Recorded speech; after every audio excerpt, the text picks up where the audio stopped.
Hello नमस्कार दोस्तों, मैं संदीप आपका स्वागत करता हूं आपका अपना YouTube channel exam study SP में।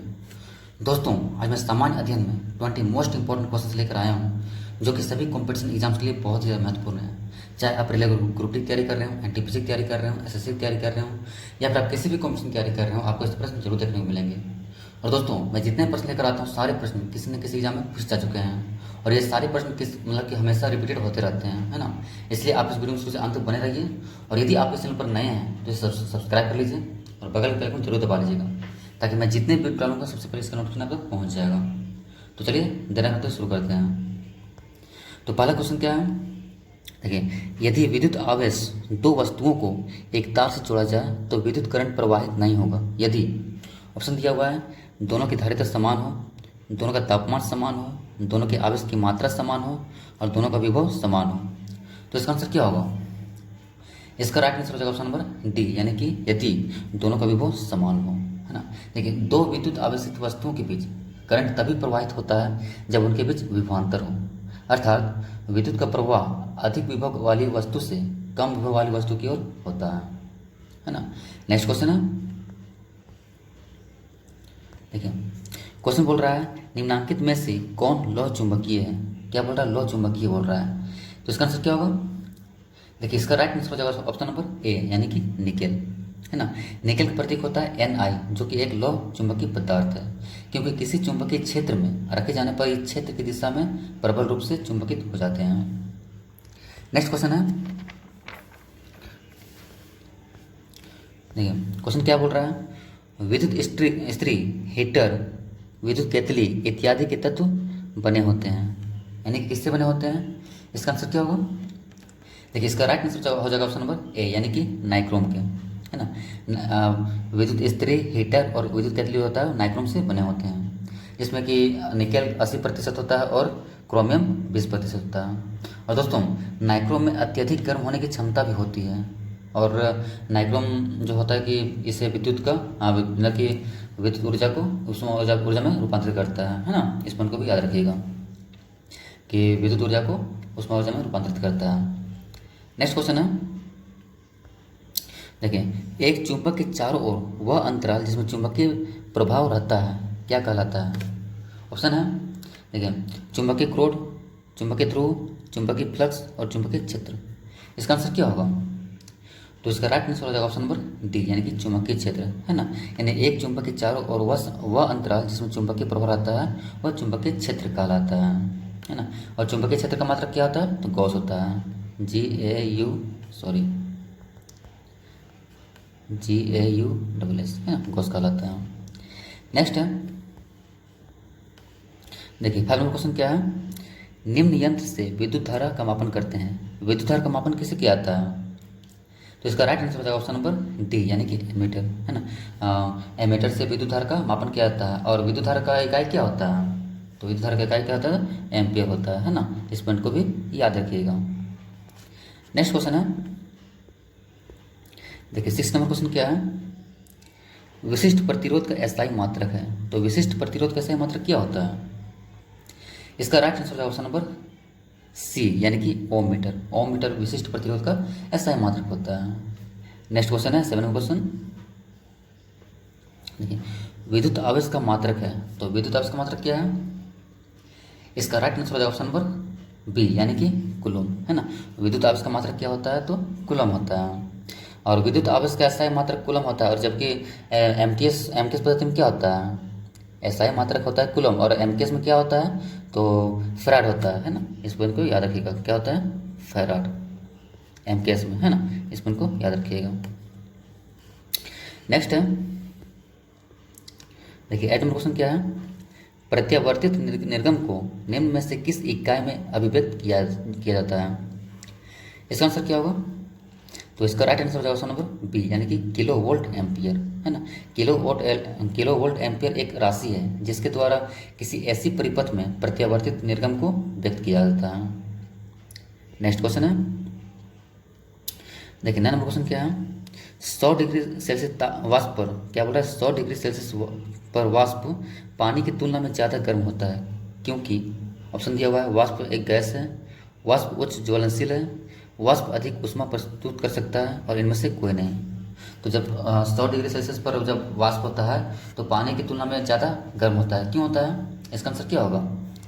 तो इसका राइट आंसर हो जाएगा ऑप्शन नंबर सी, यानी कि वाष्प अधिक ऊष्मा प्रस्तुत कर सकता है ना। इसका आंसर ऑप्शन नंबर सी हो जाएगा। देखिए, उबलते हुए जल की तुलना में भाप में प्रति ग्राम 536 कैलोरी ऊष्मा होती है ना, यानी कि 536 कैलोरी ऊष्मा अधिक होती है, जिसे भाप की गुप्त ऊष्मा कहा जाता है। अगर क्वेश्चन पूछ जाएगा कि भाप की गुप्त ऊष्मा कितना होता है तो 536 होता है, 536 कैलोरी होता है ना। और भाप की इस अतिरिक्त ऊष्मा से ही 100 डिग्री सेल्सियस ताप पर वाष्प पानी की तुलना में ज़्यादा गर्म होती है। नेक्स्ट क्वेश्चन है, देखिए 10 नंबर क्वेश्चन क्या है, ऊष्मा प्रवाह निम्नलिखित में से किसके अंतर का परिणाम है? क्या बोल रहा है? ऊष्मा प्रवाह निम्नलिखित में से किसके अंतर का परिणाम है? इसका आंसर क्या होगा? तो इसका राइट आंसर हो जाएगा ऑप्शन नंबर ए, यानी कि तापमान, है ना। ऊष्मा प्रवाह जो होता है तापमान में अंतर का परिणाम होता है, और ऊष्मा का प्रवाह तब तक होता रहता है जब तक कि तापांतर शून्य ना हो जाए। नेक्स्ट है, देखिए, तांबे की गेंद को गर्म करने पर इसका घनत्व, यानी कि तांबे की गेंद को जब गर्म किया जाता है तो उसके घनत्व पर क्या प्रभाव पड़ता है? इसका आंसर क्या होगा? तो इसका राइट आंसर हो जाएगा ऑप्शन नंबर बी, यानी कि घटता है ना। तांबे की गेंद को गर्म करने पर इसका घनत्व घटता है, क्योंकि गेंद के आयतन में वृद्धि होने से प्रभावी घनत्व कम हो जाता है ना। और घनत्व का फॉर्मूला क्या होता है? घनत्व का फॉर्मूला क्या होता है? तो द्रव्यमान बटा आयतन होता है, द्रव्यमान बटा आयतन, है ना, द्रव्यमान बटा आयतन होता है। और घनत्व ऐसा मतलब क्या होता है? तो किलोग्राम प्रति घन मीटर, है ना। इस पॉइंट को भी याद रखिएगा। नेक्स्ट है 12 नंबर क्वेश्चन, देखिए, जल पृष्ठ पर लोहे के टुकड़े के ना तैरने का कारण है। जल के पृष्ठ पर लोहा क्यों नहीं तैरता है? इसका कारण क्या है? तो इसका राइट आंसर हो जाएगा ऑप्शन नंबर ए, यानी कि ये, है ना, लोहे द्वारा विस्थापित जल का भार लोहे के भार से कम होता है। क्या बोल रहा है कि लोहे द्वारा विस्थापित बल का भार जो होता है लोहे के भार से कम होता है ना। ये इसका राइट आंसर हो जाएगा। देखिए, प्लवन के नियम के अनुसार तैरने वाली वस्तु के अस्थायी संतुलन के लिए मित केंद्र यानी मेटा सेंटर गुरुत्व केंद्र के ऊपर रहना आवश्यक है, और लोहे के टुकड़े का भार उसके द्वारा हटाए गए जल के भार से अधिक होता है, जिससे वह जल में डूब जाता है। और जब वस्तु द्रव पर तैरती है तो उसका भार उसके द्वारा हटाए गए द्रव के भार के बराबर होता है। इस पॉइंट को भी आप याद रखिएगा, बहुत ही मेन पॉइंट है ना। नेक्स्ट क्वेश्चन है, द्रव की बूंद की आकृति गोलाकार होने का कारण है। तो द्रव की बूंद की आकृति गोलाकार क्यों होती है, किसके कारण होती है? इसका आंसर हो जाएगा ऑप्शन नंबर डी, यानी कि पृष्ठ तनाव, है ना। द्रव की बूंद की आकृति गोलाकार होती है, किस लिए होती है? तो पृष्ठ तनाव कारण होता है, यानी कि सरफेस टेंशन के कारण, क्योंकि दिए हुए आयतन के लिए गोले के पृष्ठ का क्षेत्रफल न्यूनतम होता है ना। नेक्स्ट क्वेश्चन है 14 नंबर क्वेश्चन, महान वैज्ञानिक आर्किमिडीज संबंधित थे। तो आर्किमिडीज किससे संबंधित है, किस देश से संबंधित है? इसका आंसर क्या होगा? तो इसका राइट आंसर हो जाएगा ऑप्शन नंबर डी, यानी कि ग्रीस से, है ना। देखिए, आर्किमिडीज के अनुसार जब कोई वस्तु किसी द्रव में पूरी अथवा आंशिक रूप से डुबोई जाती है तो उसके भार में कमी का आभास होता है ना, कमी का आभास होता है। नेक्स्ट है, देखिए 15 नंबर क्वेश्चन क्या है, ग्रहों की गति के नियम किसने प्रतिपादित किए थे? क्या बोल रहा है? ग्रहों की गति के नियम को किसने प्रतिपादित किए थे? तो इसका राइट आंसर हो जाएगा ऑप्शन नंबर बी, यानी कि केपलर, है ना। ग्रहों की गति के नियम को केपलर ने प्रतिपादित किया था। नेक्स्ट क्वेश्चन है, देखिए, वात्य भट्ठी जिसको ब्लास्ट फर्नेस कहा जाता है में उत्पादित लोहा होता है। तो कौन सा लोहा होता है?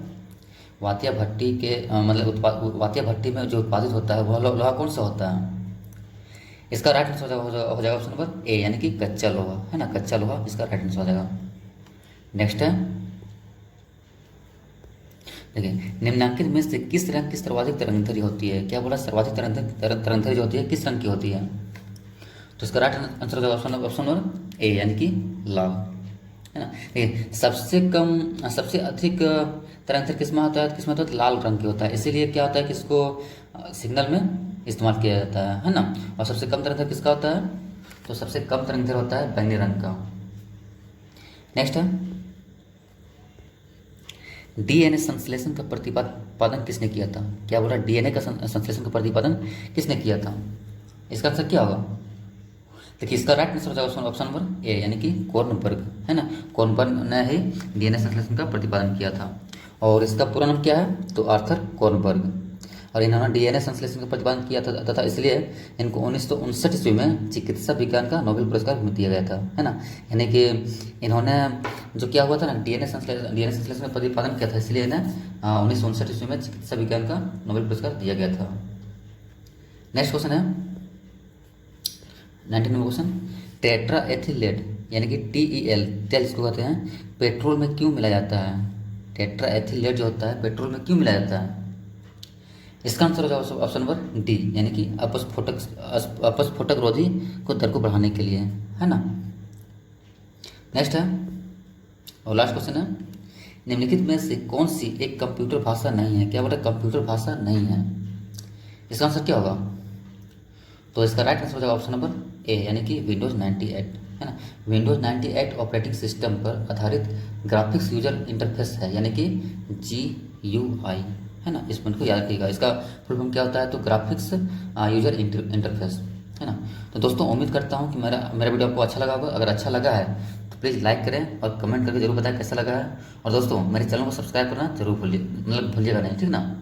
चलिए फिर मिलते हैं नेक्स्ट वीडियो में।